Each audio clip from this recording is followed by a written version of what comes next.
저와 같이 기도드리겠습니다.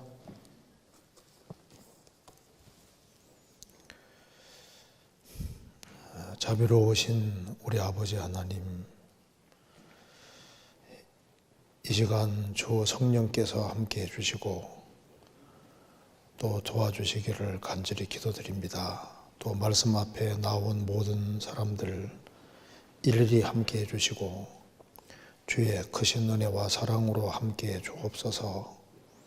저희 마음을 열어주시고 하나님 말씀에 대한 바른 분별력을 가질 수 있도록 도와주옵소서. 살아계신 하나님의 말씀으로 우리 영혼을 환하게 비춰주시고 또 우리가 어떤 길을 걸어야 할지를 알 수 있도록 도와주옵소서. 오늘 이 시간 주 성령께서 함께 해주시고 주 안에서 귀한 시간이 될 수 있도록 역사해 주시고 우리 마음 가운데 역사해 주시고 도와주옵소서. 주 예수 그리스도 이름으로 기도하옵나이다. 아멘.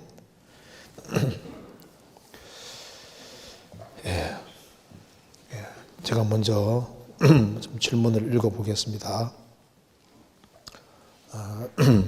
첫 번째 질문입니다.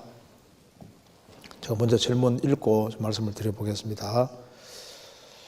안녕하세요. 청년회에서 교제하고 있는 성도입니다.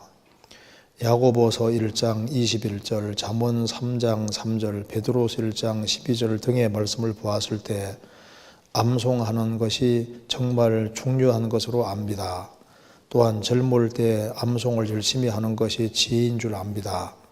그리고 많은 말씀을 암송하는 것보다 정말 중요한 말씀들, 어려움이 닥칠 때 떠올려야 할 말씀, 삶을 살아가는데 명확한 기준이 되는 말씀, 신앙생활에 꼭 필요한 말씀 등 암송하는 게 좋다고 하셨는데요. 청년의 시기에 그렇게 암송하는 게 좋을 확실한 구절들 10개 정도 알려주시면 감사하겠습니다. 이게 이제 청년회에서 교제하고 있는 성도입니다. 이제 세 개 구절을 들었습니다. 세 개 구절을 들어서 암송하는 것이 정말 중요하다고 생각을 한다. 세 개 구절을 먼저 한번 찾아봅시다. 야고보서 1장입니다. 야고보서 1장 21절.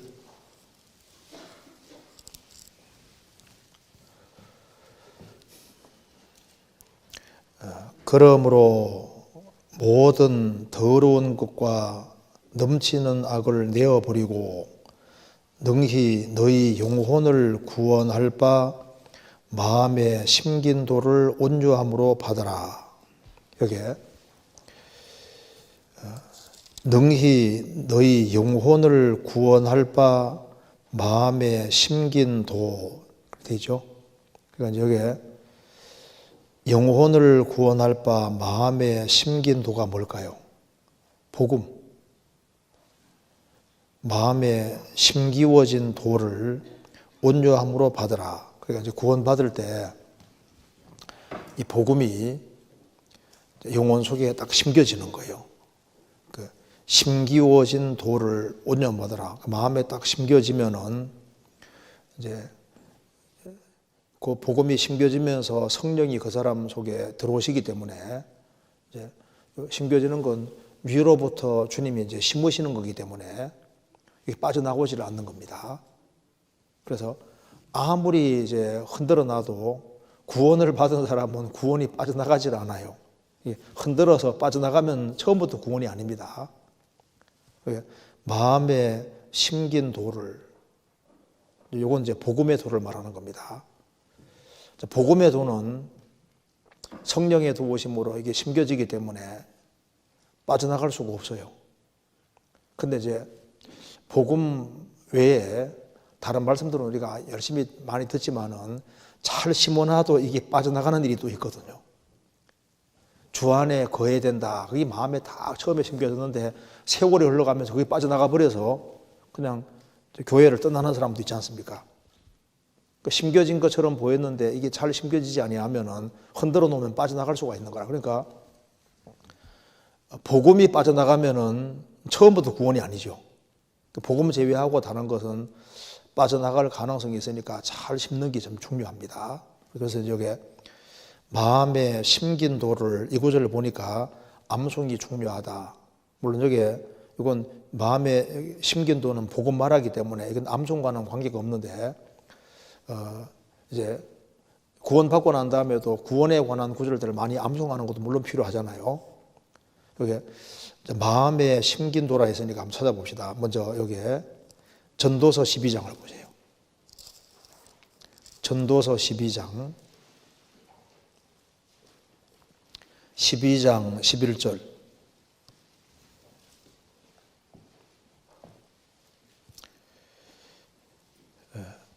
지혜자의 말씀은 찌르는 책짓 같고 회중의 스승의 말씀은 잘 박힌 목 같으니 다 한 목자에 주신 바니라. 지혜자의 말씀은 찌르는 책짓 같고, 영적본에 그 고우드라고 되어 있는데 찌르는 책짓 같고, 소가 말 안 들을 때 이제 막대기에 뾰족한 거 달려 있어 가지고 콕 찌르는 거예요. 찌르면 야 그리로 가면 안 돼. 찌르는 겁니다. 바깥을 찌르는 것이 이게 찌르는 책짓 같고 바깥을 이렇게 찌르는 바깥을. 하나님 말씀 특징은 바깥을 책망하고 때리는 말씀도 있는 동시에 회중의 스승의 말씀은 잘 박힌 목 같으니, 그러니까 외적으로 책망하는 그런 말씀뿐 아니라 잘 박힌 목 같아. 모처럼 이렇게 딱 내부에다가 딱 심는다 그 말입니다. 하나님 말씀은 바깥에서 찌르기도 하고 또 한쪽에는 심기도 하는 거예요. 그래서 여기 회중의 스승의 말씀은 잘 박힌 목 같으니, 잘 박힌 모처럼 하나님 말씀이 마음속에 잘 이렇게 박혀 있는 게 참 중요합니다. 그래서 하나님 말씀을 잘 마음속에 잘 박는 것이 이게 잘 묵상을 잘하면은 그 속에서 말씀이 딱 마음속에 딱 박히게 되는 거잖아요. 그래서 못이 박히는 것처럼 마음속에 잘 박혀 있으면은 그 사람은 영적으로 강건하게 되고 튼튼하게 되고, 심겨져 있으면은 그러면 이제 즉시 생각이 나잖아요. 예수님도 마귀를 이기실 때 기록되었을 때 신명기 말씀을 끄집어내서 다 마귀를 이기셨습니다. 그래서 잘 암송을 하고 있고 마음속에 잘 새겨져 있으면 탁 튀어나오게 된다고요. 그래서 마음의 심긴도, 그건 이제 복음을 말하는 것이고, 이제 여기서 회중 스승의 말씀은 잘 박힌 목 같으니, 하나님 말씀을 잘 들으면 성령의 도우심으로 마음속에 잘 심겨지는 겁니다. 잘 박혀야 돼요. 또 특별히 젊은 시절에 잘 박힙니다. 나이가 들면은요, 노인분들 금방금방 잊어먹잖아요. 노인분들은 이 마음속에 심겨지게 하기가 정말 어려워요.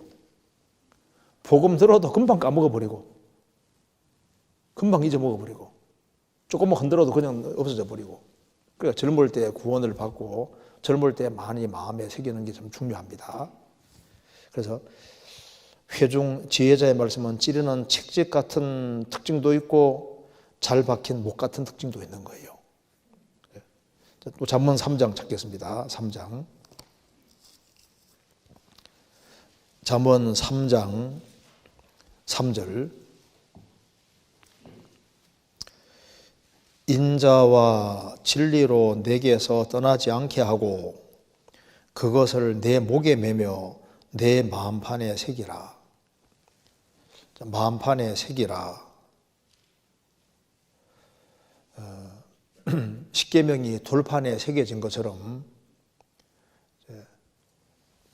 사람 마음판에 하나님 말씀을 새기라. 그 말씀을 지워지지 않도록 새기는 것이 묵상을 통해서 이렇게 딱 마음판에 아주 확실하게 새겨지게 할 수 있습니다. 그래서 마음판에 새기라. 이제 이 구절이 나와 있기 때문에 이 구절을 들어서 암송이 정말 중요하다. 암송할 뿐 아니라 묵상하는 걸 통해서 이렇게 딱 마음속에 완전히 새겨지게 하는 것이 중요하다고 해서 이 구절을 들었습니다. 그 다음에 베드로후서 1장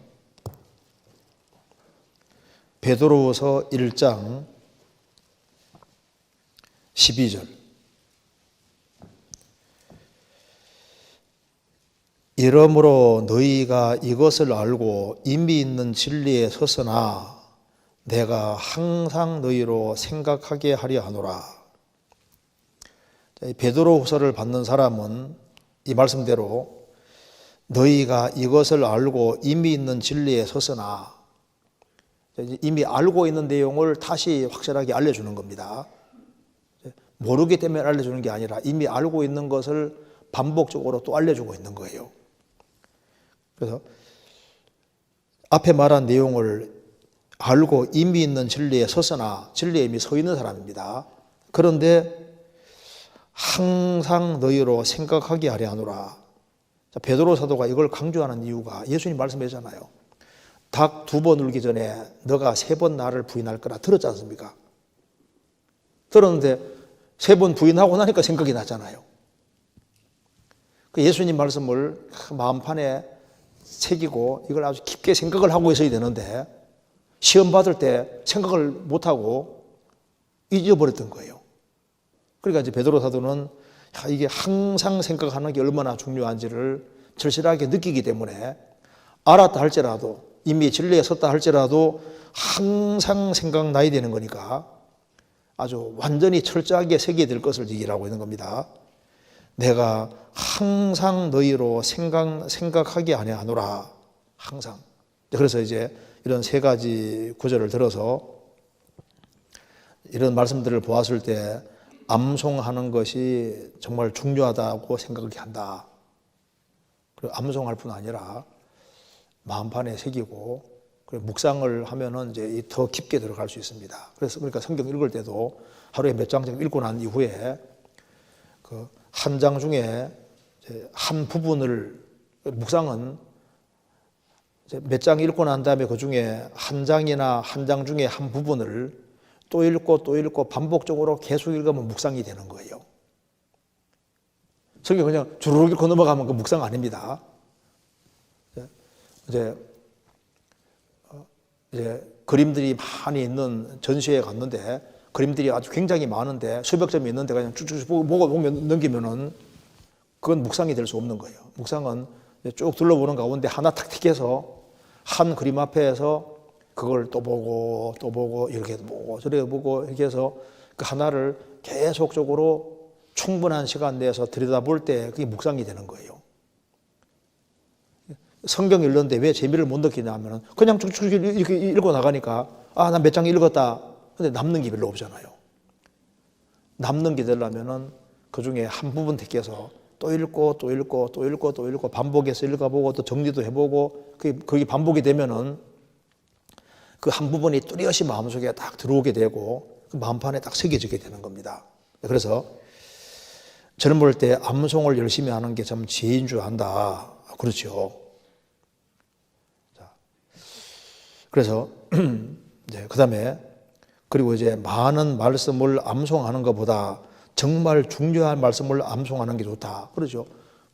다 암송하면 좋지만은 기억력이 제한되어 있으니까 암송을 하되 실생활에 꼭 필요하고 도움되는 그 중요한 것들을 암송하는 것이 좋겠죠. 그래서 청년 시기에 그렇게 암송하는 게 좋을 것이 같은데 구절 10개만 좀 알려주면 감사하겠다. 10개만. 자, 그래서 어려움이 닥칠 때 떠올려야 할 말씀 몇 가지. 어려움이 닥칠 때 탁 떠오르는 말씀이 있으면 얼마나 좋아요. 자, 탁 떠오르면 좋은 말씀 몇 가지 한번 생각해 봅시다. 자, 먼저 고린도전서 10장. 어려움이 닥칠 때 이게 떠오르면 정말 좋을 겁니다. 고린도전서 10장 13절. 사람이 감당할 시험 밖에는 너희에게 당한 것이 없나니 오직 하나님은 미보사 너희가 감당치 못할 시험 당함을 허락지 아니하시고 시험 당할 즈음에 또한 피할 길을 내사 너희로 능히 감당하게 하시느니라. 여기에 사람은 구원받은 사람입니다. 구원받은 사람이 감당을 할 수 없는 시험은 주시지 않으신다. 하나님은 참되고 진실하신 분이기 때문에 감당치 못할 시험 당하는 걸 허락지 아니하시고 시험 당할 즈음에 또한 피할 길을 내사 너희로 능히 감당하게 하시느니라. 그래 어려움 닥칠 때 이 구절을 딱 보면은 일단은 감당할 수 없는 시험은 안 준다고 했으니까 감당할 수 있으니까 시험 쉬었다고 하는 걸 알으니까 일단 안심이 되잖아요. 그죠? 그 다음에 이제 내가 감당할 수 없을 때는 피할 길을 주신다는 기대감도 가질 수 있고 또 그리고 피할 길을 빨리 안 주시면은 내가 감당할 수 있는 힘이 있다고 생각하니까 주님이 허락하시는 거니까 거기서 조금 더 이겨나가면 되겠다. 그런 생각도 가지게 되잖아요. 그래서 어려움이 주어질 때 제일 첫 번째 이 구절이 딱 띄어오르면 좋을 겁니다. 일단 마음에 안심이 되거든요. 또 한 가지는 이제 어려운 일이 이제 부딪혔을 때 로마서 8장 찾겠습니다. 8장 28절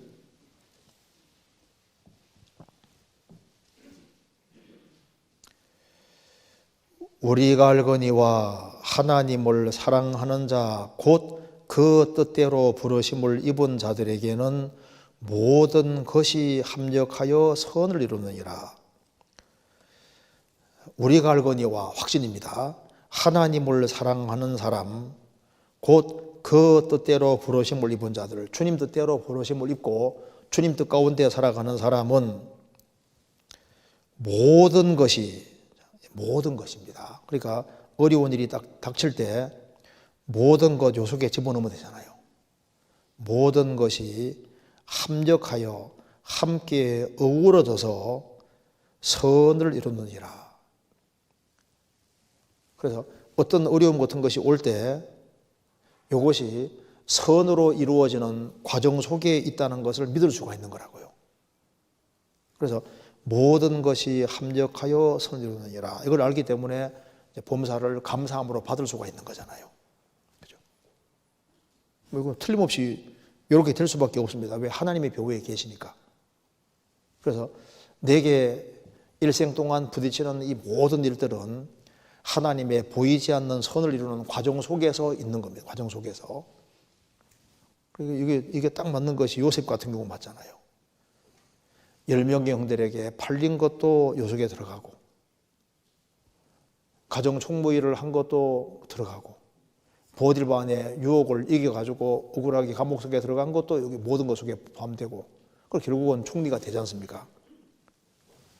고대 근동과 이스라엘 민족을 구원하게 되는데 주님이 그걸 다 활용해가지고 주님 선을 이루시는 것처럼 우리 인생도 마찬가지다 그 말입니다. 그 다음에 잠언 24장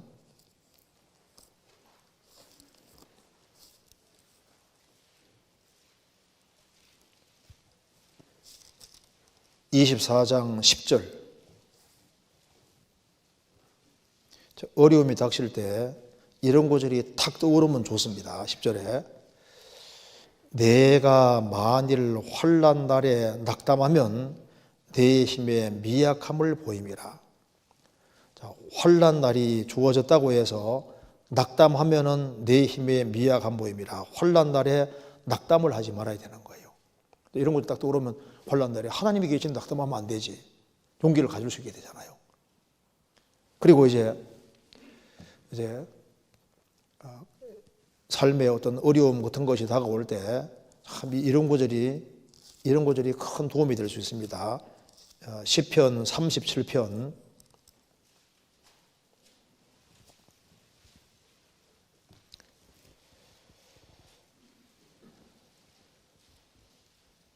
4절에 또 여호와를 기뻐하라. 저가 내 마음의 소원을 이루어 주시리로다. 너의 길을 여호와께 맡기라. 저를 의지하면 저가 이루시고 너의 길을 여호와께 맡기라. 저를 의지하면 저가 이루시고 그러죠. 인생길을 하나님께 딱 맡기고 이 길은 자기 장래입니다. 장래.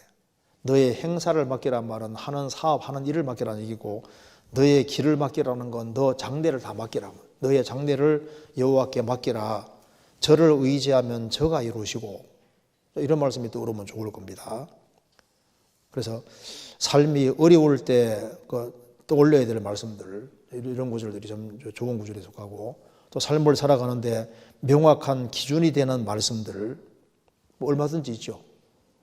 그래서 근데 이 젊은 시절에 여기 한번 이사야 45장 찾아서 보겠습니다. 이사야 45장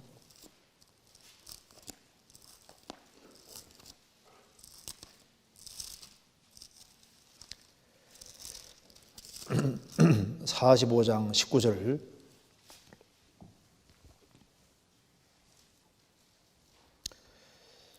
나는 흑암한 곳에서 은밀히 말하지 아니하였으며 야곱 자손에게 너희가 나를 헛되이 찾으라 이러지 아니하였노라. 나 여호와는 의를 말하고 정직을 고하느니라. 이 구절 19절에 나 여호와는 의를 말하고 정직을 고하느니라. 자, 하나님은 항상 올바른 것만 말씀하세요. 그리고 정직한 걸 항상 말씀하십니다. 그러니까 삶을 살아가는데 명확한 기준이 뭐냐면은 하나님이 말씀하셨다. 여기 항상 기준인 겁니다. 요호수아 1장에서도 내가 명한 것이 아니냐. 우리 최종 기호는 하나님이 기준은 하나님이 명하셨다. 나 여호와는 의를 말하고 정직을 구하느니라. 하나님은 의를 말하고 정직을 구합니다. 누가복음 9장에서도 하늘에서 변화사상에서 말씀하지 않습니까? 너희는 저의 말을 들으라. 예수님 말씀을 들으라. 예수님 말씀이 최종 권인 겁니다. 그래서 예수님 말씀하시기를 요한복음 10장에서 성경은 피하지 못하나니 성경은 절대 피하지 못한다. 하나님을 믿으니 또 나를 믿으라. 예수님이 자신을 믿으라고 했잖아요. 내가 너희를 사랑한 같이 서로 사랑하라. 만민에게 복음을 전파하라. 이거는 아주 뼈에 사무치게 아주 확실하게 알아줘야 돼요. 그러니까 주님 나 여호와는 의를 말하고 정직을 구한다고 말씀하셨고 너희는 저의 말을 들으라고 했는데 예수님 말씀을 요약하면 뭡니까? 성경은 피하지 못한다. 성경은 절대 기준이다 그 말입니다. 그러면 성경은 뭘 말하느냐? 나를 믿어라. 예수님 믿으라고 말하는 예수님 믿으라고. 그리고 예수님 믿는 사람이 내가 너희를 사랑한 같이 서로 사랑하라. 그게 명령이잖아요. 그리고 서로 사랑하는 가운데 만민에게 복음을 전파하라. 이제 그것이 이제 주님께서 말씀하신 그 요지입니다. 그래서 여기 요한일서 찾겠습니다. 요한일서 2장 24절.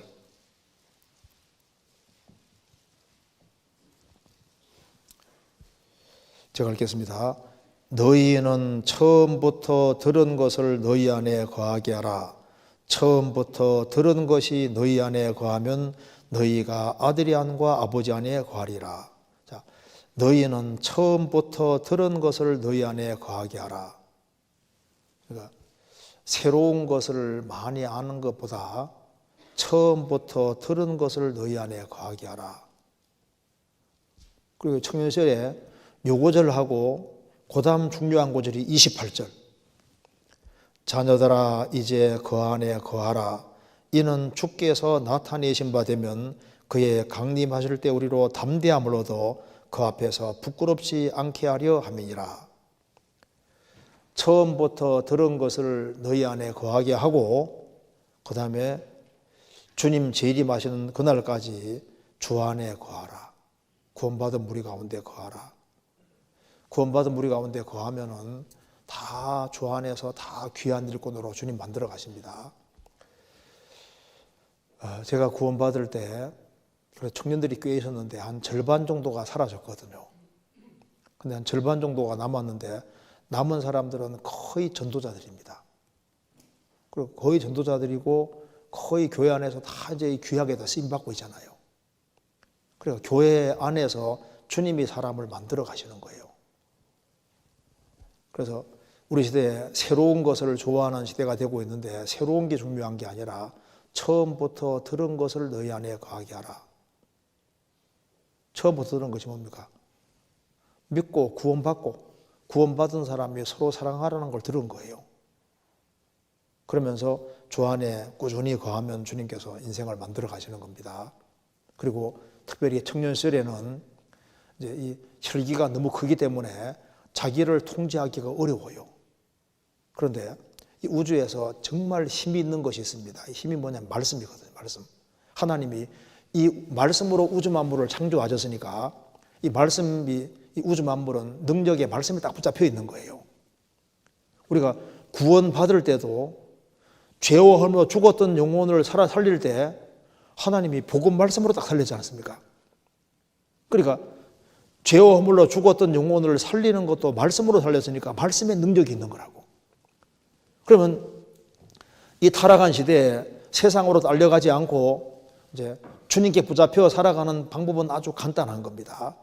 하나님 말씀을 가까이 하고 그러면 이 하나님 말씀이 그 사람을 딱 붙잡아요. 성경 시편 119편입니다.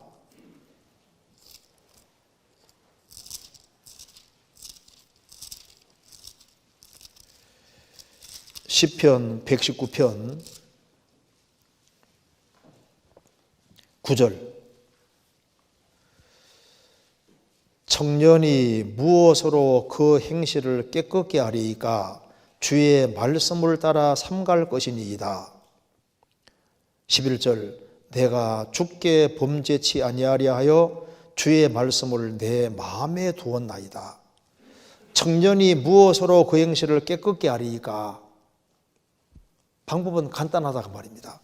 주의 말씀을 따라 삼갈 것이니이다. 하나님 말씀이 힘이 있는 거예요. 내가 주께 범죄치 아니하려 하여 주의 말씀을 내 마음에 두었나이다. 그래서 하나님 말씀을 마음에 두고 이 마음에 새기는 사람, 묵상하는 사람, 말씀을 정말 가까이 하는 사람. 그래서 무조건 많이 읽는다고 좀 좋은 건 아닙니다. 많이 읽는 것보다 묵상이 더 중요해요. 쫙 읽고 난 다음에 그 중에 한 부분 택해서 또 보고 또 보고 또 보고 또 보고 해봐요. 신기한 일이 생깁니다. 그게 말씀이 마음속에 선명하게 딱 와닿고 그 말씀이 내게 힘을 주셔요. 그래서 1년이라는 시간 동안에 성경 몇 장을 읽고 그 중에 한 장 중에서도 한 부분 택해서 또 읽고 또 읽고 또 읽고 또 읽고 하면요. 그 부분 확실히 알게 되잖아요. 그게 이제 365일이 지나면은 365군데를 혼이 알게 되는 거라고. 3년 지나면요. 1000부분, 성경으로 말하면 1000개 부분 이상을 세밀하게 알게 되는 거니까 그럼 그 사람이 영적으로 아주 튼튼하고 강건해질 수밖에 없잖아요. 그래서 이 청년 시절에 하나님 말씀의 중요성을 아주 더 확실히 깨우칠 필요가 있습니다. 그래서 예수님이 내가 너희에게는 말이 영이요 생명이라. 말씀이 영이고 생명이니까 말씀이 들어가는 곳에 성령이 같이 역사하시니까 그 하나님 말씀이 사람 마음을 붙잡을 수 있을 겁니다. 자, 그래서 이 정도 얘기하고 그 다음 질문 한번 보겠습니다. 이제 세 보시면 10개 정도 될 겁니다. 예. 그 다음에 두 번째 질문 봅시다. 이 질문이 긴데 한번 제가 먼저 읽겠습니다. 사사기 11장의 입다의 딸에 대한 서원은 무엇을 뜻하는지, 왜 성경에 기록되었는지, 만약에 서원이 아니었더라도 하나님이 이루어 주셨을는지, 서원을 하고 지켜서 딸을 번제로 드린 것에 대한 하나님의 평가가 어떨지 궁금합니다. 그리고 입다가 실제로 딸을 번제로 드렸는가에 대해 궁금하여 질문을 드립니다. 다른 참고 자료들을 보니 첫째, 입다가 암몬 왕과 대화한 내용을 보면 이스라엘 역사나 모세오경에 대해 익숙한 것으로 보이므로 인신제사를 금지한 율법을 잘 알고 있었을 것이고 레위기 20장 2절 5절. 두 번째, 또한 그가 훗날에 위대한 신앙인물로 불려졌다는 사실 히브리 11장 32절. 또 세 번째, 원문 38절, 39절에 죽음이란 단어가 없는 등을 이유로 입다가 실제로 딸을 번제로 드린 것이 아니며 딸을 처녀로 하나님께 봉사하게 했다고 보기도 한다는 견해도 있다고 했습니다. 인신제사 여부에 관계없이 입다의 간절한 서원과 진실한 이행이 이 사건의 초점이라고 배웠으나 혹시 이 부분에 대해서 자세한 설명 가능하시면 부탁드리겠습니다 하는 질문입니다. 그 입다가 정말 딸을 번제로 죽여서 하나님께 드렸을까? 원문에는 죽였다는 말은 안 나와 있으니까 안 죽인 것이 아니겠느냐, 평생 처녀로 봉사하게 한 것이 아니겠느냐, 먼저 이렇게 해석이 나온다는 겁니다. 아니에요. 죽인 것이 맞습니다. 이걸 좀 설명을 좀 들어봐야 되겠습니다. 먼저 사사기 찾아봅시다. 사사기 10장을 먼저 한번 봐봐요. 사사기 10장 6절입니다. 입다가 나타나게 된 배경을 먼저 봅시다. 이스라엘 자손이 다시 여호와의 목전에 악을 행하여, 우상을 얼마나 만에 숭배하는지 보십시오. 바알들과 아스다롯과 아람의 신들과 시돈의 신들과 모압의 신들과 암몬 자손의 신들과 블레셋 사람의 신들을 섬기고 여호와를 버려 그를 섬기지 아니하므로 이스라엘이 너무나도 많은 우상을 섬겼습니다. 그래서 하나님께서 이스라엘이 학대당하도록 허락을 하신 겁니다. 8절, 그들이 그 해부터 이스라엘 자손을 학대하여 하니 요단 저편 길르앗 암모리 사람의 땅에 거한 이스라엘 자손이 18년 동안 학대를 당하였고 암몬 자손이 또 요단을 건너서 유다와 베냐민과 에바람 족속을 침으로 이스라엘의 공고함이 심하였더라. 이스라엘이 이제 우상 숭배를 하니까 하나님께서 학대를 당하게 하고 이스라엘은 큰 곤란을 겪었습니다. 그래서 이스라엘 민족은 하나님께 간절한 마음으로 부르짖은 거예요. 그래서 하나님께서 이스라엘을 건져주기 위해서 입다라는 사람을 세우는 겁니다. 그래서 이때 이제 입다가 나타나는 겁니다. 11장 1절입니다.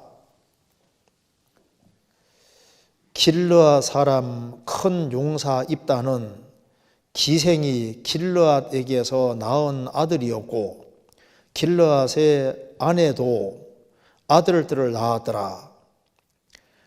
아내의 아들들이 자라매 입다를 쫓아내며 그에게 이르되 너는 다른 여인의 자식이니 우리 아버지 집 기업을 잊지 못하리라 한지라. 이 입다가 그 형제를 피하여 돕당에 거하며 잠조가 그에게로 모여와서 그와 함께 출입하였더라. 입다는 기생의 아들이란 딱지가 붙어 있잖아요. 근데 입다는 굉장한 능력의 사람이었던 것 같습니다. 1절에 길르앗 사람 큰 용사 입다는 큰 용사 입다라고 했습니다. 그는 형제 간의 불화 속에 살았습니다. 그리고 이제 형제들에게 쫓김을 당해서 돕당에 거했습니다. 근데 여기서 잘 보시면은요, 입다가 그 잡료들을 찾아간 게 아닙니다. 잘 보시면은 3절에 이에 입다가 그 형제를 피하여 돕당에 거하매, 입다가 잡료에게 간 겁니까? 잡료가 그에게로 온 겁니까? 이게 중요합니다. 그러니까 입다가 잡료에게로 간 게 아니라 잡료가 그에게로 모여와서 그와 함께 출입을 하였더라.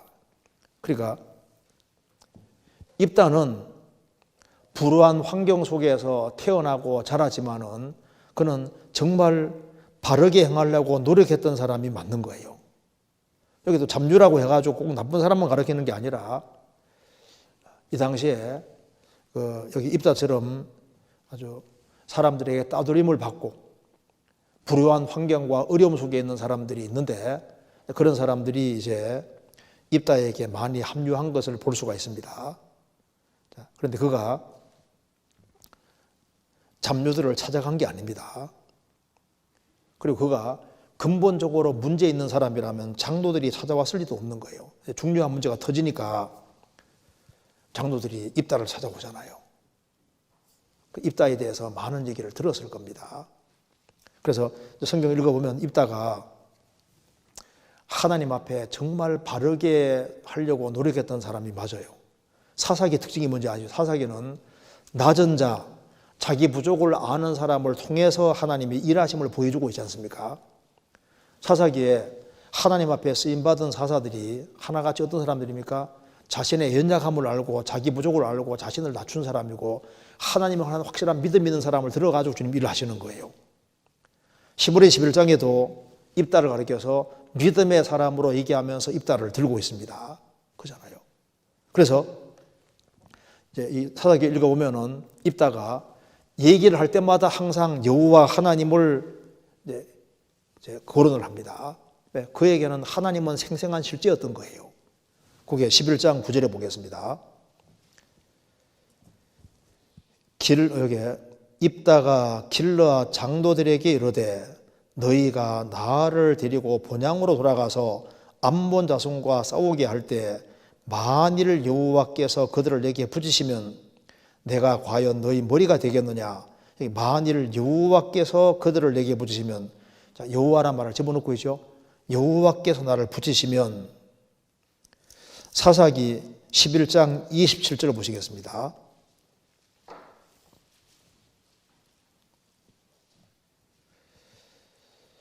내가 내게 죄를 짓지 아니하였거늘 내가 나를 쳐서 내게 악을 행하고자 하는도다. 원컨대 심판하시는 여호와는 오늘날 이스라엘 자손과 암몬 자손의 사이에 판결을 하옵소서 하나. 심판하시는 여호와는 하나님을 얘기하고 있잖아요. 11장 30절에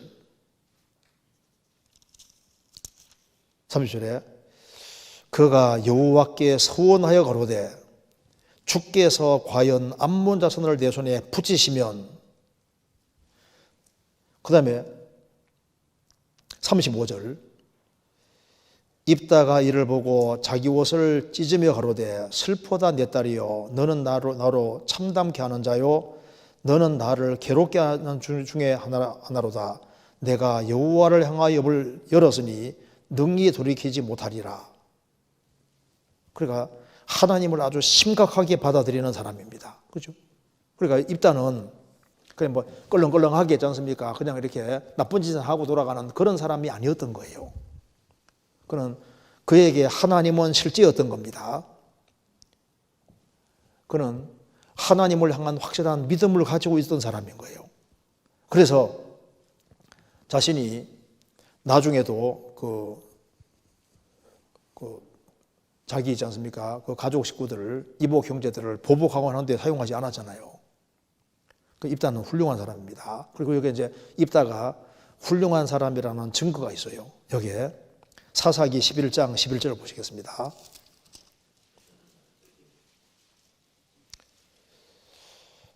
이에 입다가 길르아 장로들과 함께 가니 백성이 고로 자기들의 머리와 장관을 삼은지라.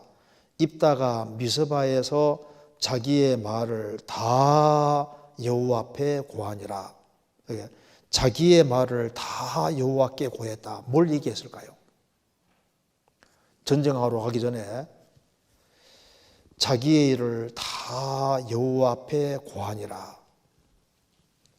그는 자신이 살아오면서 하나님 앞에 옳지 않게 행했던 그 모든 것에 대해 솔직하게 얘기했을 겁니다. 그리고 하나님의 도우심이 절심이 필요하다는 것도 얘기했을 겁니다. 그리고 이 전쟁에서 승리할 수 있도록 또 지혜도 구했을 겁니다. 위기를 앞두고 하나님 앞에 솔직하게 모든 걸 다 얘기하면서 하나님 도움을 구하는데 사사기 처음 시작이 뭡니까? 여호와께 묻자와 가로되. 그런 하나님께 자기 이야기를 했는데 자기의 말을 일부가 아닙니다. 다 여호와 앞에 고하니라.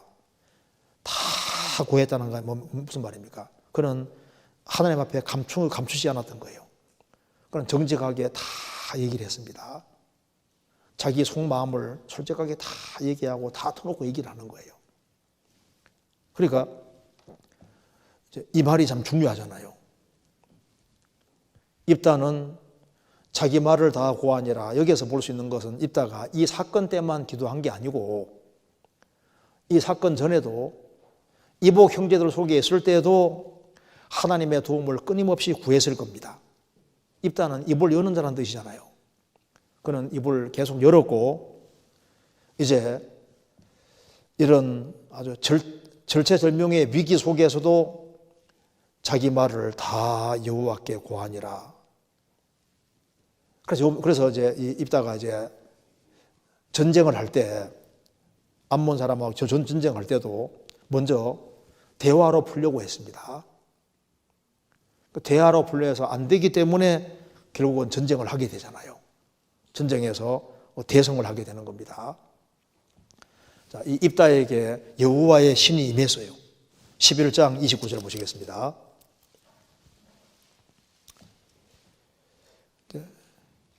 그래서 대화로 해결하려는데 대화가 안 됐기 때문에 29절 이에 여호와의 신이 입다에게 임하시니 입다가 길르앗과 므낫세를 지나서 길르앗 미스베에 이르고 길르앗 미스베에서부터 암몬 자손에게 나아갈 때 여기 이제 여호와의 신이 임했습니다. 그래서 전쟁을 하는데 입다가 이제 서원을 하잖아요. 서원을. 그래서 이제 뭐라고 서원하는지 봅시다. 30절에 그가 여호와께 서원하여 가로되 주께서 과연 암몬 자손을 내 손에 붙이시면 내가 암몬 자손에게서 평안이 돌아올 때 누구든지 내 집 문에서 나와서 나를 영접하는 그를 여호와께 돌릴 것이니 내가 그를 번제로 드리겠나이다 하니라. 이게 왜 성경 기록되어 있냐면 이게 사실이기 때문입니다. 그리고 이제 입다는 전쟁에 승리하고 돌아올 때 자기 무남 동료가 나왔잖아요.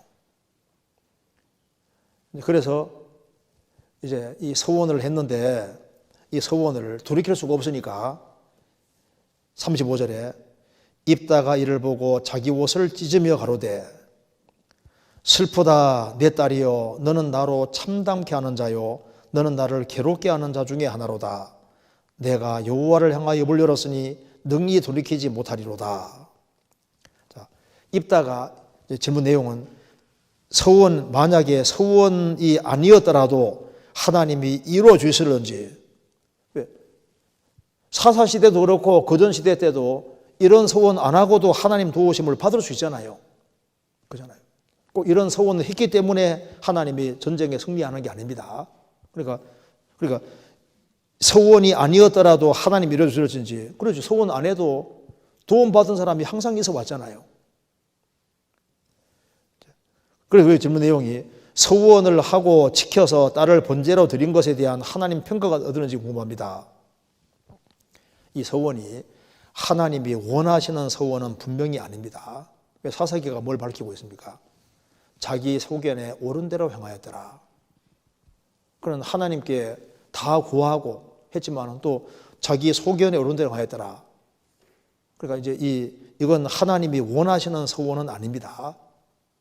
그런데 그가 서원을 하게 된 비정한 이유는 있는 거예요. 그래서 사사기 11장에 입다의 딸에 대한 서원은 무엇을 뜻하는지 이거 한번 잘 생각해 보세요. 지금 이 암몬 사람을 입다가 이길 수가 없는 상황이에요. 하나님이 안 도와주면 다 몰살당할 상황이라고요.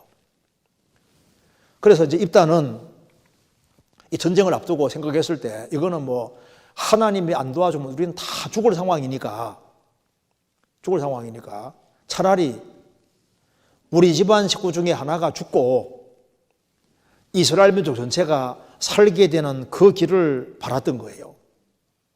그가 무슨 인신제사 드리려고 하는 그런 게 아니고 어차피 다 죽어야 되는데, 다 죽어야 될 상황이니까 다 죽을 바에는 차라리 우리 집안 식구 하나가 차라리 죽고 이스라엘 백성들이 사는 것이 안 낫냐 그 말입니다. 그렇게 해서 우리 집안 식구 하나가 죽더라도 차라리 그런 죽음을 통해서 이스라엘 민족이 다 구원받기를 원하는 그 간절한 마음으로 서원을 한 거예요. 그래서 이제 하나님이 전쟁을 승리해 주셨을 때 원래는 다 죽어야 되는데 하나님 도움으로 살게 됐으니 원래는 다 죽어야 되는데 다 죽을 바에는 우리 집안 식구 하나가 죽는 게 오히려 안 낫냐 그 말입니다. 그러니까 이 인신제사하고 개념이 다릅니다. 그래서 입다의 딸도 입다도 참 보통 사람이 아니지만 입다 딸도 보통 사람이 아니에요. 입다 딸도 말하는 거 보십시오. 36절에 딸이 그에게 이르되 나의 아버지여 아버지께서 여호와를 향하여 입을 여셨으니 아버지 입에서 낸 말씀을 내게 행하소서. 이는 여호와께서 아버지를 위하여 하나님 위하여 아버지의 대적 암몬 자손에게 원수를 갚으셨음이니이다. 입다 딸이 보통 딸이 아니잖아요. 믿음이 아주 대단한 여자입니다. 여호와를 향해서 입을 냈으니까, 그리고 다 죽어야 될 자리인데 하나님 도우심으로 건진받은 것이 사실이니까 기꺼이 죽겠다는 거예요. 자, 그러니까 이 딸도 발부둥 친 게 아니잖아요. 아브라함 이삭 잡을 때도 이삭이 발부둥 치지 않았습니다. 그래서 입다 딸이 보통 믿음을 가진 사람이 아닌 거예요. 그는 아주 확실한 믿음을 갖고 있었던 사람입니다. 그래서 주님을 위해서라면 죽을 수도 있다는 각오 가지고 산 사람인 거예요. 둘 다. 그래서 여기에 질문 내용이 이게 무슨 인신제사라든가 이런 개념이 아닌 거예요. 이런 개념하고 전혀 관계가 없습니다. 그래서 여기에 이걸 잘 보면은 하나님 아버지께서도 전 인류가 죽는 바에는 독생자 예수님을 죽이는 게 낫다고 생각하시잖아요. 예수님 한 명이 죽으심으로 전 인류가 살게 되잖아요. 그러니까 입다는 차라리 우리 집안 식구 하나가 망하더라도 이스라엘 민족 전체가 살아야 되겠다. 그런 마음을 가지고 있기 때문에 서원을 한 겁니다. 그러니까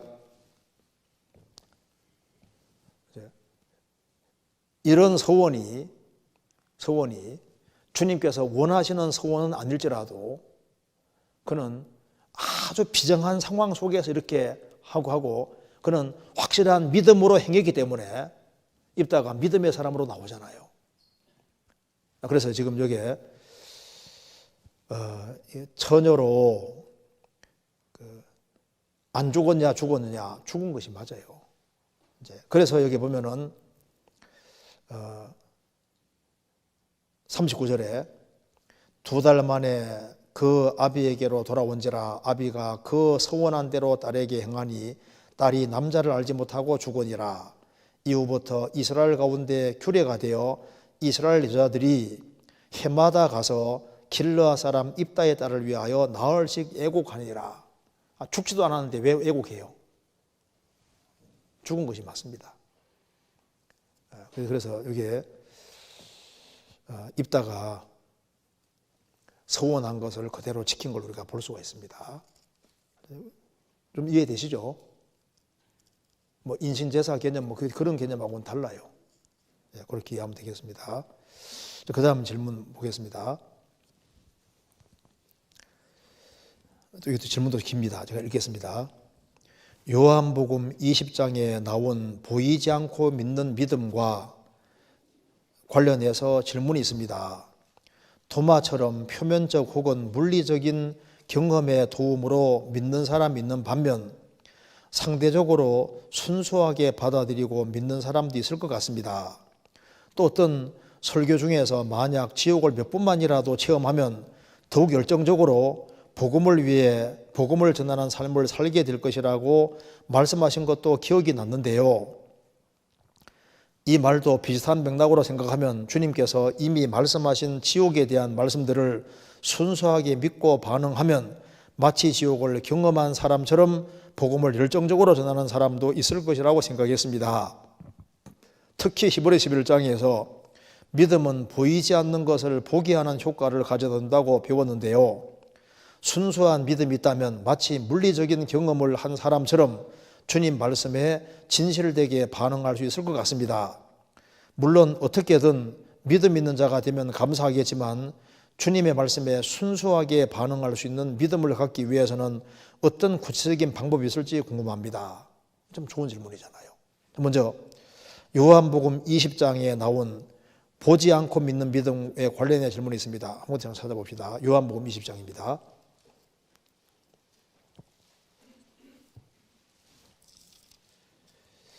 자, 20장 8절, 26절입니다.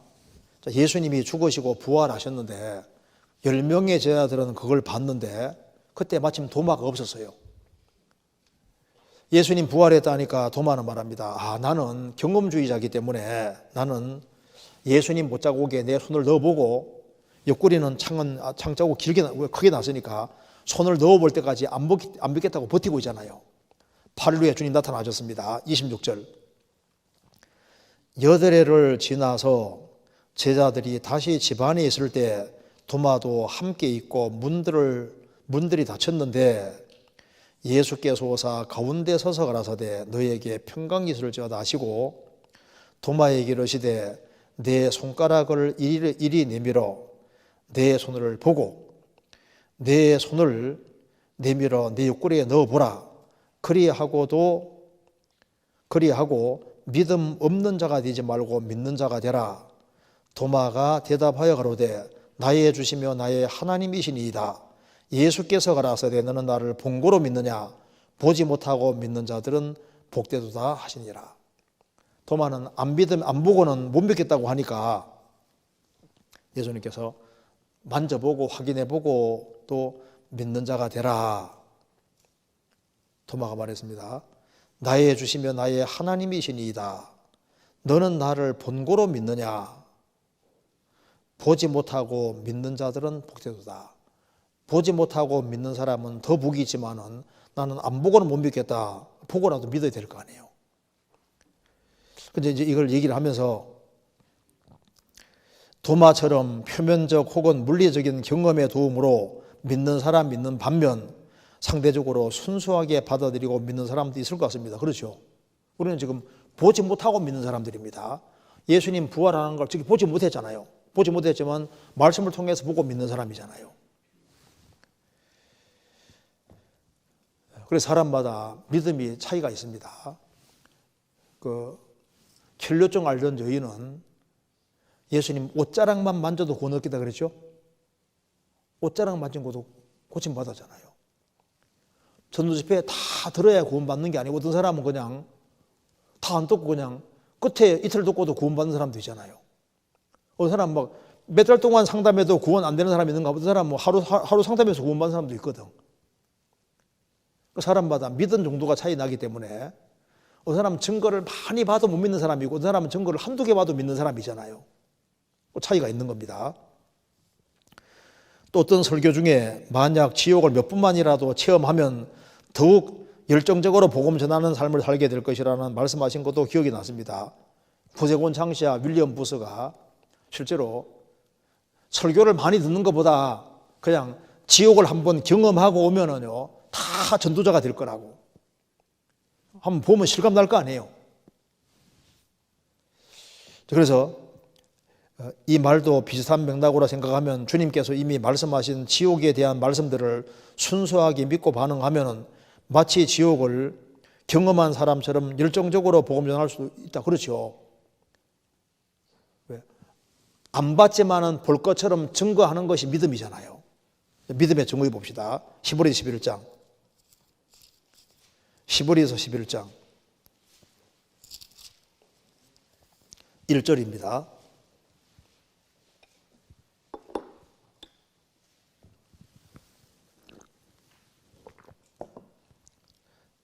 이 말씀이 어렵습니다. 믿음은 바라는 것들의 실상이요 보지 못하는 것들의 증거니 선진들이 이로써 증거를 얻었느니라.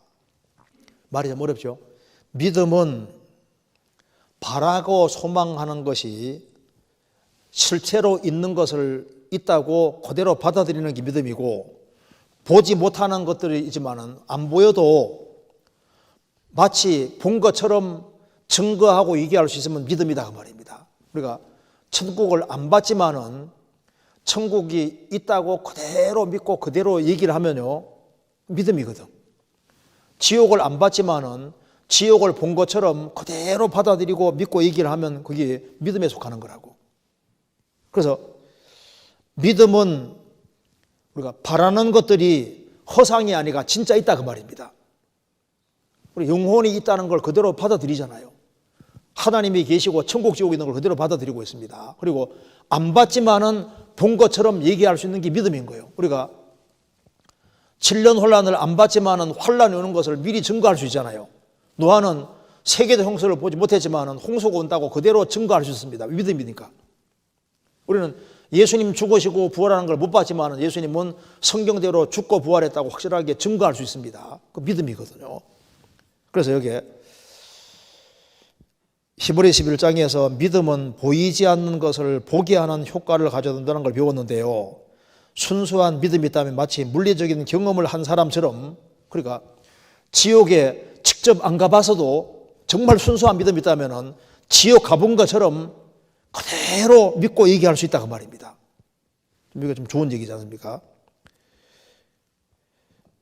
주님 말씀에 진실되게 반응할 수 있을 것 같습니다. 물론 어떻게든 믿음 있는 자가 되면 감사하겠지만 주님 말씀에 순수하게 반응할 수 있는 믿음을 갖기 위해서 어떤 구체적인 방법이 있을지 궁금합니다. 그래서 질문 내용입니다. 주님 앞에 주님 말씀하시면 그대로 순수하게 딱 받아들이고 순수하게 반응할 수 있는 그런 믿음을 가지면 얼마나 좋겠느냐, 그런 믿음을 좀 빨리 가질 수 있는 방법이 없겠느냐, 이제 이렇게 얘기했습니다. 먼저 이걸 이제 몇 가지 생각을 해볼 수 있는데, 제일 첫 번째로 성경 찾아봅시다. 데살로니가전서 2장입니다. 데살로니가전서 2장 13절.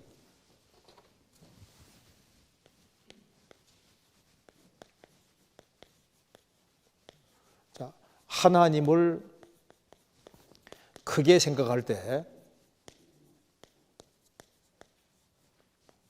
이 순수한 믿음이 그대로 가능합니다. 13절에 이러므로 우리가 하나님께 들은 쉬지 않고 감사함은 너희가 우리에게 들은 바 하나님 말씀을 받을 때 사람의 말로 아니하고 하나님의 말씀으로 받음이니 진실로 그러하다.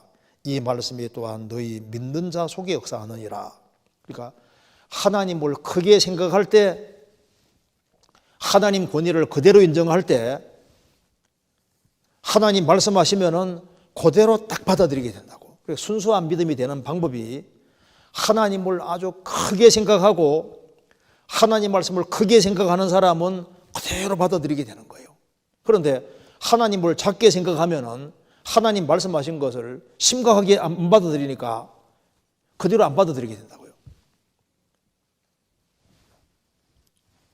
만일 그 임금이나 어떤 왕의 권위 같은 걸 알고 이 왕이 말하면 절대적으로 되는 것을 그대로 믿으면은 너는 내일 처형이다 하면요, 처형 안 받았지만 처형된 거나 마찬가지로 느껴지잖아요. 그러니까 하나님을 크게 생각하면은 하나님 말씀 한 말씀 한 말씀이 아주 전부 다 심각한 말씀이 되는 거예요. 그러니까 순수한 믿음이 되는 길이 하나님을 크게 생각하면은 순수한 믿음은 일단 따라오게 되는 거라고. 그리고 두 번째로 이제 어떻게 순수한 믿음이 되냐 하면은 우리가 순수한 믿음을 가진 것처럼 보여도 불순물이 많이 쌓여 있습니다. 그래서 이제 시련을 통과하는 믿음을 가질 때 여기에 이제 순수한 믿음이 되고 있는 그대로 받아들이는 믿음이 될 수 있는 거예요. 우리가 구원을 받고 믿음 가지고서도 순수한 믿음이 아니고 섞인 것이 굉장히 많이 있고 육신적인 것들이 많이 섞여 있을 수 있습니다. 그래서 예수님이 요한계시록 3장에서 말씀하시기를 불로 연단한 금을 사서 부유하게 하라고 했는데요. 그냥 금이 아니라 불로 연단한 금을 사서 부유하게 하라. 불로 연단한 금이 무슨 금입니까? 순수한 믿음 말하는 거예요. 베드로전서 1장 보겠습니다.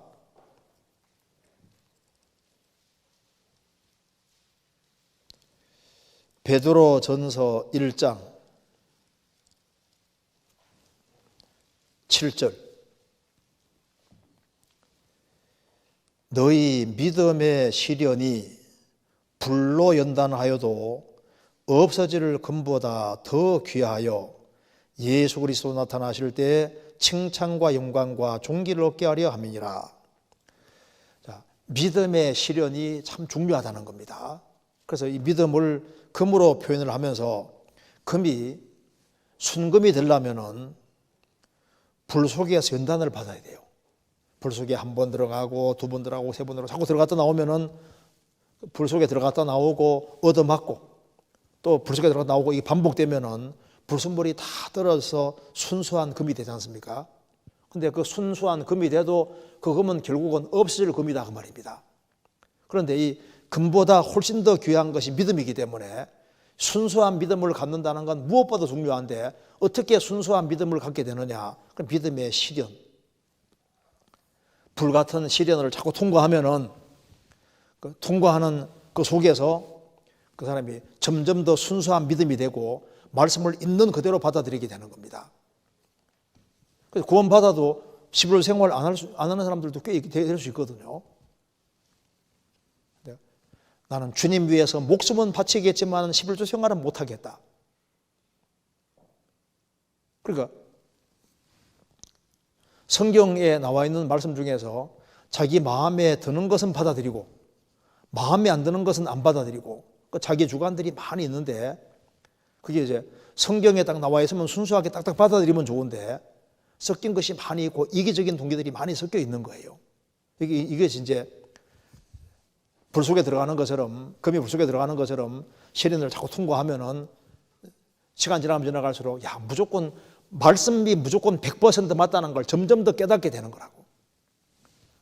성경이 말씀하면 네 이게 제일 좋은 길인데 그게 될 것처럼 보이는데 안 되지 않습니까? 왜? 불순물이 많이 섞여 있는 거라고. 그래서 우리가 구원받고 처음에는 죄짐을 맡겼잖아요. 그런데 생활 속에서 염려가 생기면 염려보다는 잘 못 맡기거든요. 믿음이 약해요. 그래서 순수하게 좀 맡기게 되고 이렇게 되는 것도 이게 믿음이 커져야 되기 때문에 그래서 성경에 말씀하기를 어떻게 순수한 믿음이 되느냐. 일단 시련을 자꾸 통과해야 하는 속에 불순물이 떨어져야 되고 또 한 가지는 이 믿음이 자라야 됩니다. 믿음이 점점 자라면은 이 분량이 커져요. 분량이 커지면은 점점 더 많은 것을 감당할 수 있게 되는 겁니다. 그래서 처음엔 죄짐을 맡기고 염려보따리를 맡기고 그다음에 자기 하는 일도 맡기고 자기의 장래도 맡기고 그래서 성경에 보면은 너의 식물을 물 위에 던지라 그러지 않습니까? 이제 믿음이 점점 생기면은 그 말씀이 전해지는 곳에 성령 역사하는 곳에 물질도 던지고 시간도 던지고 나중에는 인생도 던지는 사람들이 있잖아요. 해외 선교사들로 가는 사람들도 좀 우리 고국을 떠나서 저 열악한 나라로 인생을 던질 때 그게 믿음 때문에 인생 던지는 거라고. 그런데 아무에게 인생을 해외에 무조건 던질 수 있는 게 아니잖아요. 믿음이 커져야 되는 거라고. 커지면은 먼저 그 나라와 그 일을 구하고 장대를 하나님께 맡기고 던지는 이런 것이 다 가능하게 되는 거니까 순수한 믿음이 되는 이것은 일단 자라야 되는 거예요. 성경 데살로니가 후서 1장 찾겠습니다.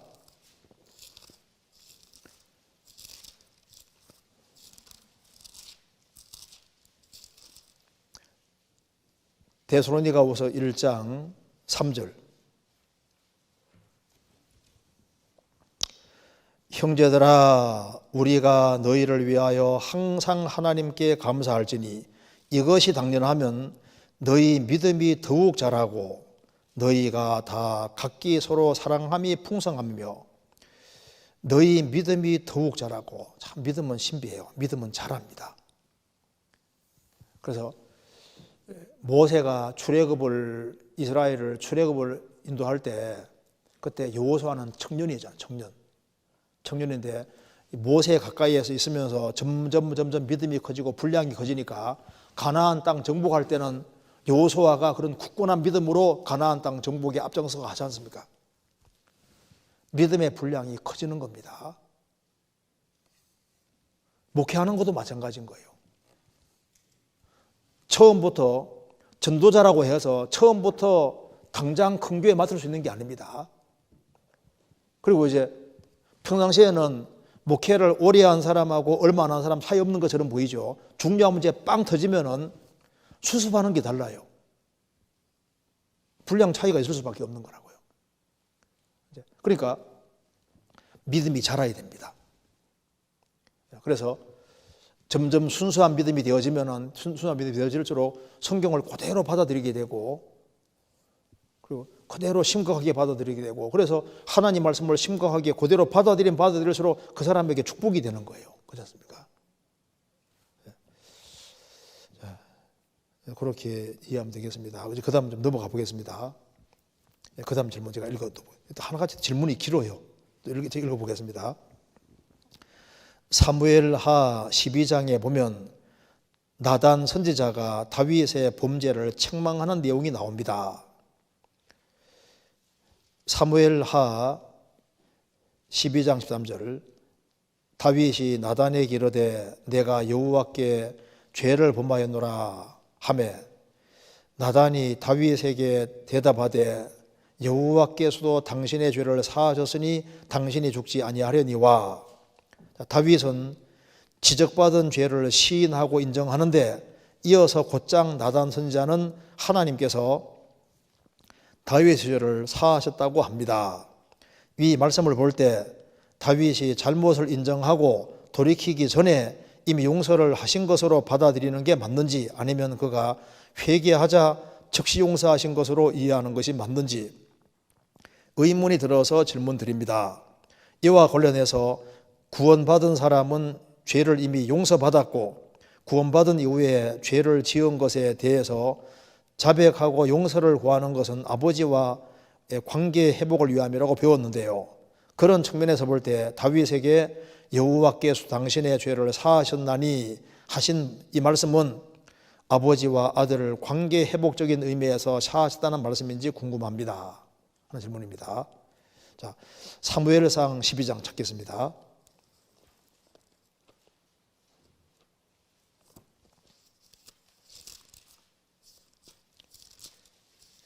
이 여기 사무엘하 11장은 우리가 잘 아는 대로 다윗이 이제 범죄하는 내용이 나와 있습니다. 그러니까 우리야 아내를 범하고 우리야를 죽이는 내용이 나와 있잖아요. 사무엘하 12장 13절입니다.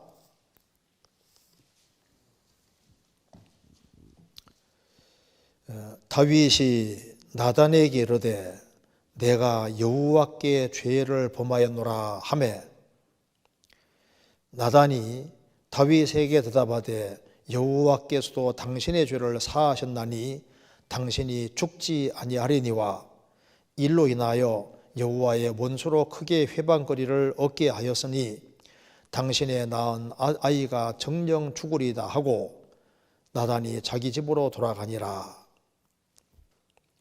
자, 다윗이 이제 나단의 책망을 받고 내가 여호와께 죄를 범하였노라 자기 죄를 확실하게 자백을 했습니다. 그러니까 나단이 다윗에게 대답하되 여호와께서 당신의 죄를 사하셨다. 당신이 죽지는 않을 거다. 그렇게 말씀했는데 질문 내용은 이 말씀을 볼 때 다윗이 잘못을 인정하고 돌이키기 전에 이미 용서하신 것으로 받아들이는 게 맞는지, 아니면 그가 회개하자 즉시 용서하신 것으로 이해하는 것이 맞는지 의문이 들어 질문드립니다. 어떻게 생각하세요? 자, 다윗은 살인죄와 간암죄를 짓고 난 이후에 구원의 즐거움이 깨져버렸습니다. 1년 동안 말은 못하지만 속으로 끙끙끙 앓았습니다. 그런데 하나님 앞에 솔직하게 딱 토설하면 좋은데 하나님 앞에 감히 나가지를 못하는 거예요. 왜? 너무나도 엄청난 죄를 지었다고 생각하기 때문에 하나님 앞에 나가서 솔직하게 말을 할 수 있는 자신도 없고, 속으로 막 계속 앓았던 거예요. 그래서 이제 이 죄 때문에 괴로워하고 힘들어하고 있었던 상황입니다. 그런 상황인데 이제 나단 선지자가 딱 얘기를 하니까 즉시 내가 여호와께 죄 범하였노라 그러지 않습니까? 이제 그리고 하나님께서도 여호와께서도 당신의 죄를 사하셨다. 당 죽지 않을 거다. 다윗은 이 살인죄와 간암죄 짓고 난 이후에 뻔뻔하게 살은 것이 아니고, 그가 막 속이 타들어가고 답답하고 구원 즐거움이 깨졌고 아주 깜깜해서 너무너무 힘든 상황인 거예요. 이제 그런 상황이었기 때문에, 그런데 하나님 앞에 정말 나갈 수 있는 그런 자신이 없는 상황인 거예요. 이제 그런데 나단 선지자를 보내서 책망 딱 할 때 하나님이 자기를 책망하는 것이라는 것을 알고 즉시 자기 죄를 인정하고 딱 돌이키잖아요. 그러니까 이렇게 즉시 용서를 받는 겁니다. 자, 요걸 배경으로 쓴 것이 성경에 많이 있는데 그 중에 한번 찾아봅시다. 여기 시편 32편입니다.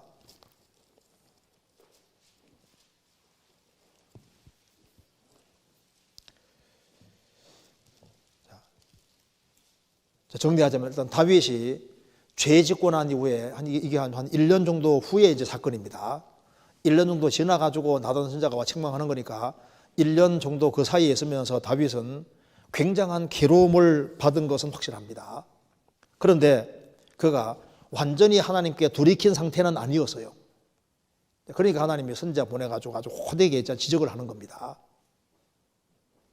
그래서 용서를 받는데 시편 32편에 보면 이제 다윗의 심경이 정확히 나와 있습니다. 32편 1절입니다. 허물의 사함을 얻고 그 죄의 가리움을 받는 자는 복이도다. 마음에 간사가 없고 여호와께 정죄를 당치 않는 자는 복이도다. 그 다음에 이제 자기 상황을 설명하고 있습니다.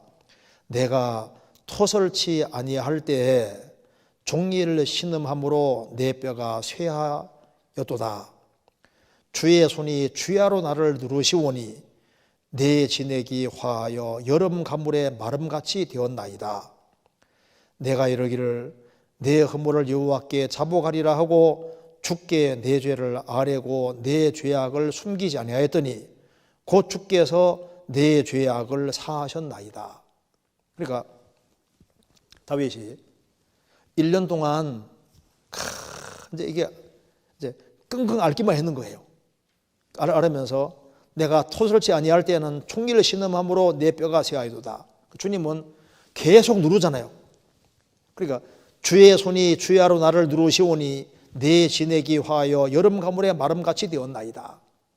속으로 끙끙 싸매고 있는 겁니다. 그때 하나님 나단 선지자 보내가지고 책망을 하니까 때가 됐다 생각하고 그때 솔직하게 다 털어놓고 얘기를 하는 거예요. 그래서 내가 이르기를 내 허물을 여호와께 자복하리라 하고 주께 내 죄를 숨기지 아뢰고 숨기지 아니하였더니, 그 다음에 곧 주께서 내 죄의 악을 사하셨나이다. 책망받았지만은 즉시 돌이키니까, 인정하고 돌이키니까 곧 사하셨나이다. 지금 이게 사무엘하 12장 내용과 똑같은 겁니다. 그래서 그는 한 1년 정도 엄청난 고통 속에 있었고, 그래서 자신이 정말 돌이켜야 된다는 상황을 이미 다 알고 있고 하나님 앞에 나가서 솔직하게 자기 상태를 인정해야 된다는 걸 이미 알고 있는 상태인 거예요. 그런데 나단 선자가 책망당하니까 이제 그대로 다 시인을 하고 돌이켰잖아요. 그러니까 주님께서 즉시 용서해 주신 겁니다. 그렇지만은, 그리고 이제 다윗은 용서는 받았지만은 징계는 못 피했잖아요. 징계는 피할 수 없었습니다. 그래서 이제 바세바가 낳은 아들이 죽고, 그 다음에 그 집안에 아주 엄청난 징계가 따르게 됐습니다. 그 다음에 이제 이와 관련해서 구원받은 사람은 죄를 이미 용서받았고, 구원받은 이후에 죄를 지은 것에 대해서는 자백하고 용서를 구하는 것은 아버지와 관계 회복을 위함이라고 배웠는데요. 그렇죠. 왜 그러냐면 죄 사함을 얻으라 그리하면 성령을 선물로 받으리니. 그러니까 하나님은 심판자고 나는 죄인이었는데, 이제 십자가를 통과하는 순간에 심판자는 내 아버지가 되고, 죄 사함을 받으라 그리하면 성령을 선물로 받으리니. 성령이 양자 영이니까 죄를 사함 받을 때 성령이 들어오셔서 이제 그 사람이 하나님의 아들이 되는 거니까 이제 양자 영을 받았으므로 아버지라 부르시느니라. 이제 부자 관계 속에 들어간 거지 않습니까? 부자 관계 속에 들어갔으니까 하나님 아버지 오냐. 그래서 이제 부자 관계 속에 자백과 용서라는 것이 있게 되는데, 이걸 말하는 것이 바로 요한일서입니다. 요한일서 찾아봅시다. 요한일서 1장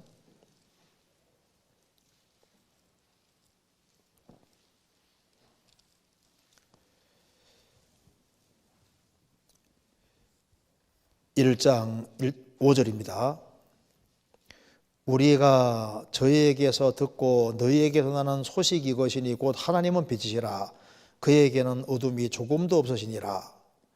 만일 우리가 하나님과 사귐이 있다고 어두운 가운데 가면 거짓말을 하고 진리를 행치 아니하며니와.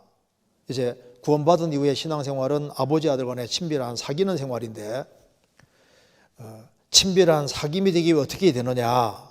9절에 만일 우리가 우리 죄를 자백하면 저는 미쁘시고 의로우사 우리 죄를 사하시며 모든 불의의 소리를 깨끗게 하실 것이요. 신앙생활 속에서 우리가 우리 죄를 자백하면은 저는 미쁘시고 의로우사 우리 죄를 사하시며 용서해 주신다는 겁니다. 용서해 주면은 아버지와 친밀한 관계가 회복이 되잖아요. 그리고 모든 불의의 소리를 우리를 깨끗게 하실 것이요. 죄 짓게 된 상태로 다시 만들어 주시는 겁니다. 여기 이제 부자 관계 속에서 되어지는 것이 맞지 않습니까? 자, 그런 측면에서 볼 때 다윗에게 여호와께서도 당신의 죄를 사하셨나니 하신 이 말씀은 아버지와 아들 관계의 회복적인 의미에 사하셨다는 말씀하신 건지 궁금합니다. 다윗이 살인죄와 간음죄를 지었지만은 그가 구원 때문에 괴로워한 것이 아니라 구원의 즐거움이 깨져가지고 괴로워했거든요. 시편 51편 보시겠습니다.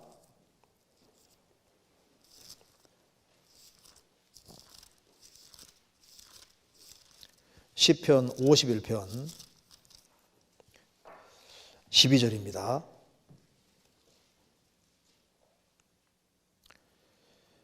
주의 구원의 즐거움을 내게 회복시키시고 자원하는 심령을 주사 나를 붙들어서 그러하면 내가 범죄자에게 주의 도를 가르치리니 죄인들이 죽게 돌아오리이다.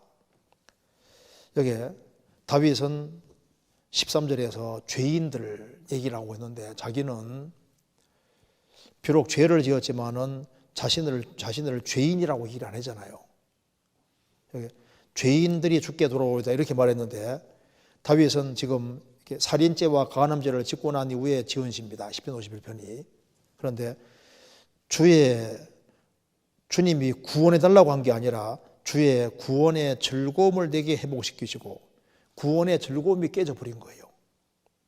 그래서 그가 정말 뉘우치고 돌이킴으로 해서 다시 구원의 즐거움이 회복이 된 겁니다. 주의 구원의 즐거움을 내게 회복시키시고 자원하는 심령을 주셔서 나를 붙들어서 그러하면 내가 범죄자에게 주의 도를 가르치리니 죄인들이 주께 돌아오리이다. 그래서 다윗이 비록 죄를 지었지만은 돌이켰을 때 징계는 받았지만은 주님이 또 계속 사용해 주셨잖아요. 그래서 이제 그런 측면에서 볼 때 다윗에게 여호와께서도 당신의 죄를 사하셨나니 하신 말씀에서 아버지와 아들의 관계 회복적인 의미에 사하셨다는 말씀인지 궁금합니다. 시편 51편에 보면 그렇게 이해될 수 있습니다.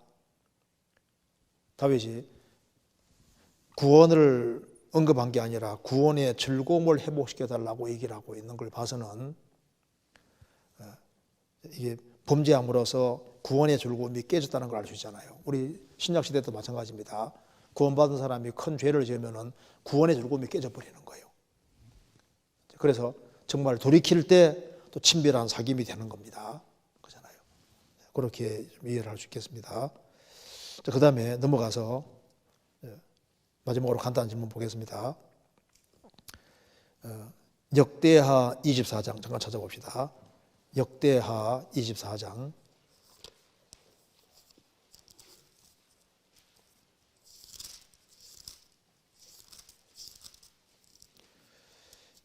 24장 25절.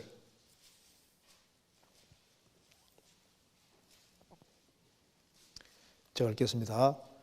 요아스가 크게 상하함에 적군이 버리고 간 후에 그 신복들이 제사장 여호야다의 아들들의 피로 인하여 모반하여 그 침상에서 쳐 죽인지라. 다윗 성에 장사하였으나 열왕의 묘실에는 장사하지 아니하였더라.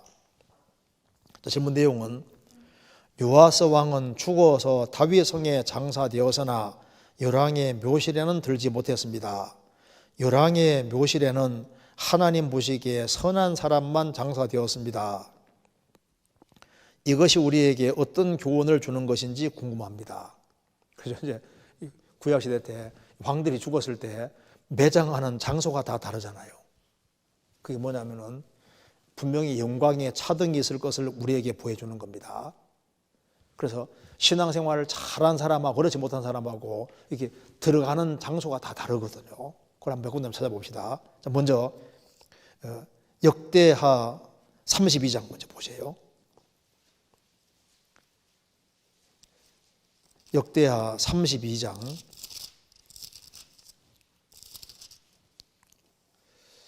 33절. 히스기야가 그 열조와 함께 잠에 온 유다와 예루살렘 거민이 저를 다윗 자손의 묘실 중 높은 곳에 장사하여 저의 죽음에 존경을 보하였더라. 그 아들 므낫세가 대신하여 왕이 되니라. 히스기야는 하나님을 잘 섬긴 왕이니까 히스기야가 열조와 함께 잠에 온 유다와 예루살렘 거민이 저를 다윗 자손의 묘실, 다윗 자손의 묘실에 묻히는 것만 해도 이게 영광인데 다윗 자손의 묘실 중 높은 곳에 장사했다. 그래서 존경을 표했다. 그러니까 아주 왕의 묘실에 들어가는 사람 중에서도 아주 높은 곳에 장사했다. 존경을 표했다고 되어 있죠. 역대하 24장 15절 보시겠습니다.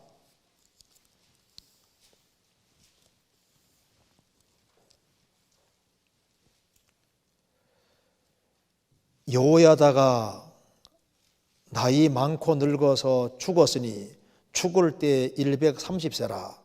무리가 다윗성 열왕의 묘실 중에 장사하였으니 이는 저가 이스라엘과 하나님과 그 전에 대하여 선을 행하였음이니라. 그러니까 이 여호야다 왕이 하나님 앞에서 정말 왕은 아니지만은 너무나도 아주 큰 일을 많이 했습니다. 그래서 무리가 다윗성 열왕의 묘실 중에서 장사했다. 왕은 아니지만 열왕의 묘실 중에 장사를 했다. 히스기야는 이제 다윗 자손의 묘실 중에 높은 곳에 장사했다 그랬죠. 여기도 다윗성 다윗 성 열왕의 묘실 중에 장사했다. 왕도 아닌데. 그러니까 아주 특별하게 높인 경우가 있는 겁니다. 그 다음에 여기에 역대하 26장 23절 보시겠습니다.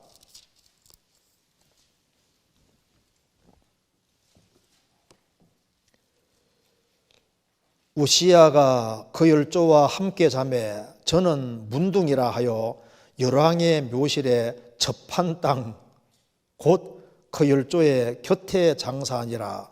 그 아들 요담이 대신하여 왕이 되니라. 그래서 우시야 왕이 징계로 문둥이가 되지 않습니까? 그래서 우시야가 그 열조와 함께 자매 저는 문둥이라 하여 열왕의 묘실에 접한 땅, 열왕의 묘실에 묻힌 게 아니라 열왕의 묘실에 접한 땅 열조 곁에 장사하니더라. 좀 다르죠. 그 다음에 역대하 24장 25절입니다. 24장 25절에 요아스가 크게 상함에 적군이 버리고 간 후에 그 신복들이 제사장 여호야다의 아들들의 피로 인하여 모반하여 그 침상에 쳐 죽인지라. 다윗 성에 장사하였으나 열왕의 묘실에는 장사하지 아니하더라. 그러니까 그는 경계선도 아니고 다윗 성에 장사를 하고 말았습니다. 그렇죠? 그러니까 다윗 성 열왕의 묘실에 장사되는 사람이 있는가 하면은 그 접경 지역에 장사하는 사람도 있고, 그 다음에 이제 떨어져 가지고 그냥 다윗 성 안에만 장사하는 이런 사람도 있고, 아예 예루살렘 성 아주 바깥에 나귀처럼 묻히는 사람도 있잖아요. 예레미야 22장입니다.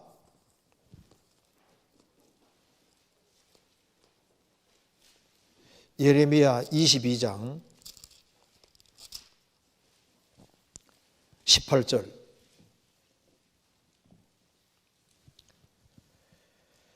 그러므로 나 여호와가 유다 왕 요시야의 아들 여호야김에 대하여 이같이 말하노라. 무리가 그를 위하여 슬퍼다 내 형제여 슬퍼다 내 자매여 하며 통곡하지 아니할 것이며, 그를 위하여 슬퍼다 주여 슬퍼다 그 영광이여 하며 통곡하지도 아니할 것이라. 그가 끌려 예루살렘 문 밖에 던지오고 나귀같이 매장함을 당하리라. 이 여호야김이 누굽니까? 하나님의 말씀을 소도로 작은 칼로 베어서 불 속에 태운 사람이잖아요. 그래서 이제 이 여호야김은 참 죽어도 정말 아끼는 자 없이 죽고, 예루살렘 성도 아니라 예루살렘 성 밖에 문 밖에 던지오고 나귀 매장 가듯이 그냥 파묻어, 그냥 왕인데 파묻어 버리는 거예요. 이렇게 죽는 사람도 있다 그 말입니다. 그러니까 죽을 때도 묻히는 위치가 다르잖아요. 신앙생활을 아주 엉망으로 하고 하나님을 아예 등진 사람, 그런 사람 아예 성 밖에 그냥 나귀같이 매장하고, 또 징계받아 죽은 사람, 또 신앙생활 아주 잘한 사람, 그 따라서 다 묻는 위치도 다 다릅니다. 이걸 보면 하나님이 사람을 평가할 때 다르게 평가한다는 사실을 알 수 있잖아요. 그래서 이제 성경 로마 16장에 주 안에서 수고하는 사람도 있고, 주 안에서 많이 수고하는 사람도 있고, 많이 수고하고 사랑하는 사람도 있고, 목이라도 내놓은 사람도 있고, 이렇게 여러 가지로 다르게 표현하고 있지 않습니까? 그래서 주님은 아시기 때문에 누가 주 안에서 신앙생활을 성실하게 하는지 다 보시고 정확히 개선하시는 거예요. 분명히 평가를 다르게 한다는 사실을 이제 매장을 하는 걸 통해서도 우리가 정확히 알 수가 있는 겁니다. 우리 어떻게 해야 됩니까? 신앙생활 잘해야 돼. 그래, 남들이야 뭐 대충 하든 말든 그 신경 쓰지 말고 내가 주님 앞에 신앙생활을 잘하도록 신경을 써야 될 겁니다. 주님 앞에 설 때 우리 각자가 주님 앞에 서기 때문에 그런 겁니다. 오늘 여기까지 하도록 하겠습니다. 같이 기도하시겠습니다. 자비로우신 우리 아버지 하나님, 저희들을 주의 보배로운 피로 구원해 주시고 또 소망 가운데 살게 해주시는 것을 감사합니다. 주님께서 저희들을 구원하시고 또 30배, 60배, 100배 결실하는 귀한 삶이 되기를 원하시는 줄 압니다. 저희 마음을 일깨워 주셔서 주님 앞에서는 그날까지 풍성한 결실의 삶을 살다가 주님 앞에 설 수 있도록 도와주옵소서. 내일부터 있을 전도집회에도 함께해 주시고 도와주옵소서. 돌아가는 발걸음도 지켜주시옵소서. 우리 구주 예수 그리스도 이름으로 기도하옵나이다. 아멘. 수고하셨습니다.